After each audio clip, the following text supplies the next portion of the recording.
नमस्कार दोस्तों। इजराइल फिलिस्तीन युद्ध शुरू हुए 2 हफ्ते हो गए हैं और अब गाजा के हाल किसी शमशान घाट से कम नहीं है। सुबह 9 अक्टूबर से इजराइल ने गाजा पर पूरी तरह से नाकाबंदी कर दी है। इसका मतलब है भोजन, मेडिसिन की आपूर्ति, पानी और यहाँ तक कि बिजली का एक स्विच भी ऑन नहीं किया जाएगा। ऊपर से लगातार बमबारी की बौछार हो रही है। गाजा से जो दृश्य आ रहे हैं वो बौखला जाने वाले हैं। इस इमेज को देखिए, पूरा का पूरा मोहल्ला मलबे में मिल चुके हैं। ये गाजा की वो सभी बिल्डिंग थी जिन्हें इजराइल ने टारगेट बनाया था। एक अंदाजा लगाया जा सकता है कि 2800 से अधिक फिलिस्तीनी नागरिकों को मौत के घाट उतार दिया गया है। इस मलबे में अभी भी हजारों लोग फंसे पड़े हैं। जिन लोगों की सांसें अभी भी चालू है वो सभी अस्पतालों और पाठशालाओं में जगह पाने की कोशिश कर रहे हैं, लेकिन 16 अक्टूबर तक गाजा में पानी तक खत्म हो गया है।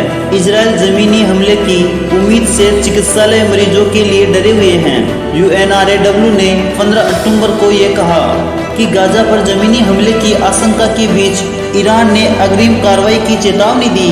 जैसा कि हुआ भी, गाजा के एक सर्जन महमूद ने कहा कि अस्पताल घायलों की संख्या और मृतकों की संख्या से पूरी तरह लथपथ भरा हुआ है।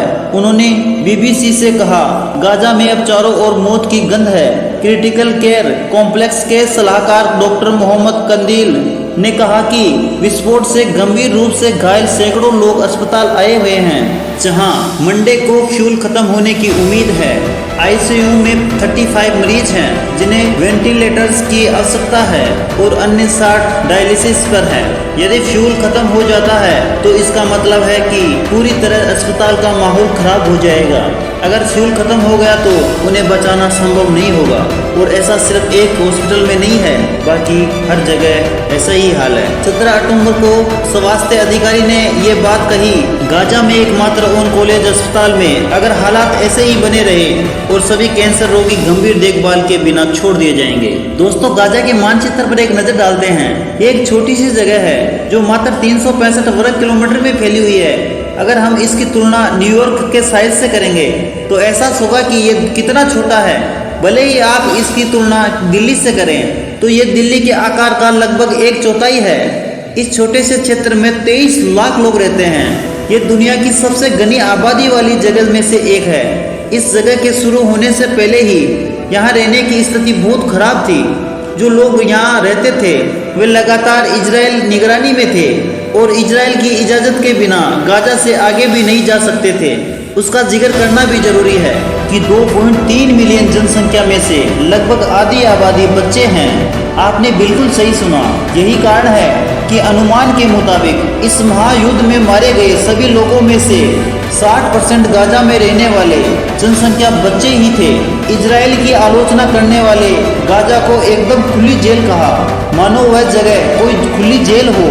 7 अक्टूबर को हमास ने इजराइल पर हमला कर दिया जिससे ये महायुद्ध छिड़ गया, लेकिन जवाब में इजराइल गाजा पर लगातार हमले कर रहा है। गाजा पर पूरी तरह से नाकाबंदी करके, बल्कि फिलिस्तीनी के सभी लोग भी अब गाजा के माहौल के रूप में बदल गए हैं। गाजा के लोग कहते हैं कि लोगों को इस तरह की सामूहिक सजा देना इजराइल की कार्रवाई किसी आतंकवादी से कम नहीं है। ऐसा नौहेन के विदेश मंत्री ने कहा। पूरी तरह नाकाबंदी लागू करना अस्वीकार्य है। हमास ने राहत संगठनों से गाजा को आवश्यक आपूर्ति प्रदान करने की अपील की है। गाजा में कम से कम दवाई और भोजन जैसी मानवीय सहायता की आपूर्ति की जानी चाहिए। ऐसे हालात में अनुमान कीजिए कि यदि आप गाजा में रहने वाले एक आम व्यक्ति होते तो आप पर क्या गुजरती। जब आपके पास बिजली पानी नहीं है, इंटरनेट कनेक्शन कट जाए, तुम्हें कहीं से भी खाना नहीं मिले और फिर एक दिन अचानक से आसमान से कुछ चिट्ठियाँ गिरती हुई दिखाई दे। उन चिट्ठियों पर इजराइल की ओर से चेतावनी दी गई है। चेतावनी में लिखा गया है कि गाजा शहर के निवासियों के लिए आतंकवादी संगठनों ने इजराइल राज्य के खिलाफ जंग शुरू कर दी है। गाजा शहर एक गतिशील क्षेत्र बन गया है। आपको तुरंत अपने घर खाली करने चाहिए और वार्निंग, गाजा के दक्षिणी में चले जाना चाहिए। आप अपनी सेफ्टी के लिए आपको इजरायली सेना की अगली सूचना तक अपने घरों में लौटकर नहीं आना है। गाजा शहर में सार्वजनिक और अपने घरों को खाली किया जाना चाहिए। सुरक्षित जगह समझकर इधर उधर कहीं छुपते हैं तो अपनी मौत का खुद जिम्मेदार रहेगा। गाजा पट्टी की रक्षा सेना के उत्तर में रहने वाले सभी को खाली कर देना चाहिए और गाजा पट्टी के दक्षिण की ओर जल्दी से जल्दी निकल लेना चाहिए। आप चारों तरफ बमबारी की आवाज़ सुन सकते हैं और अब आपको वार्निंग दी जा रही है, जितनी जल्दी हो सके अपना घर खाली करें और यदि आपको अपनी जान बचानी है तो दक्षिणी गाजा की ओर चले जाइए। उत्तरी गाजा में लगभग 1.1 मिलियन लोग रहते हैं। इजराइल द्वारा हमला बहुत तेज बमबारी के कारण प्रभावित गाजा के निवासी भाग रहे हैं, क्योंकि इजरायली सेना ने ऐलान कर दिया है कि उत्तरी गाजा में रहने वाले लाखों लोगों और वहां के संयुक्त राष्ट्र के अधिकारियों को 24 घंटे के अंदर अंदर गाजा के दक्षिणी हिस्से में चले जाने को कहा है। इस क्षेत्र में लगभग 11 लाख लोग रहते हैं। इजरायली सेना ने कहा कि उसने हमास आतंकवादियों के रूप में आदेश जारी किया।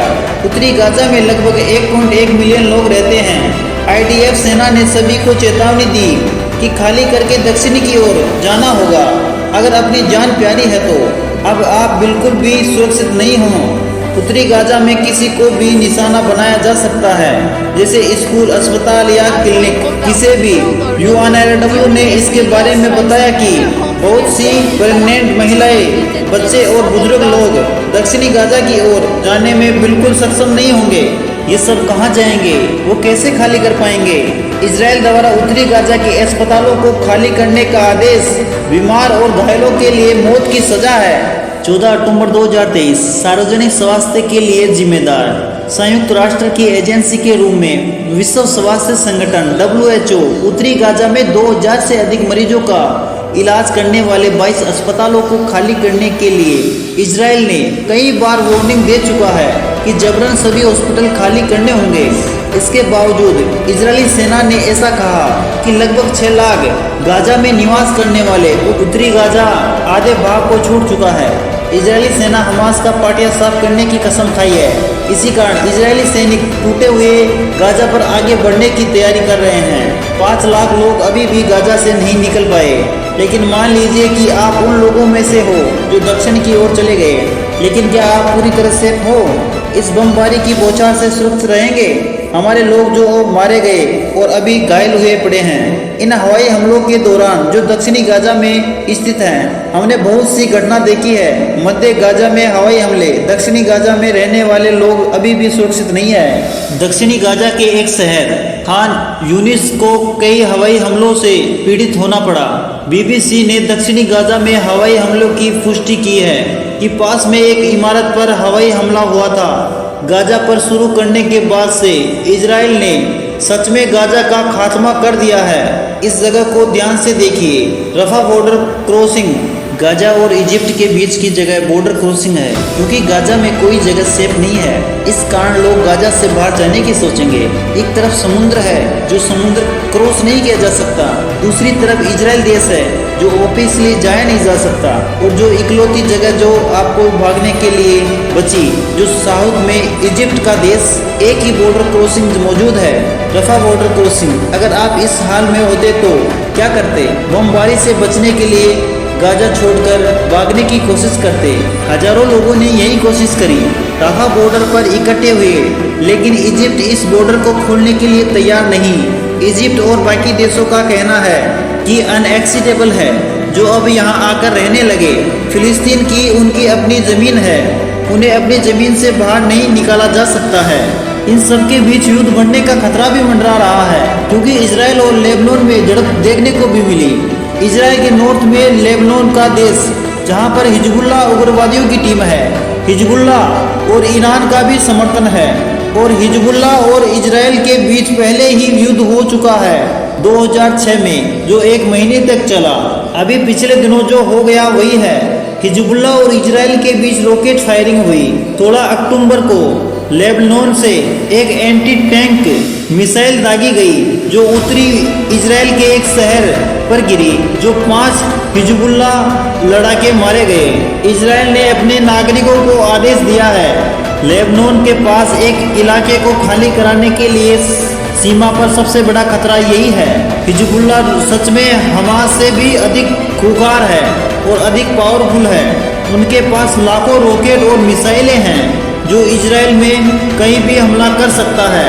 ऊपर से ईरान ने इजराइल को वार्निंग भी दी है कि अगर इजराइल गाजा पर जमीनी आक्रमण करने की कोशिश करेगा, यानी अपनी आर्मी को गाजा के अंदर भेजेगा, तो उसे और जगह से रिस्पॉन्स देखने को मिलेगा।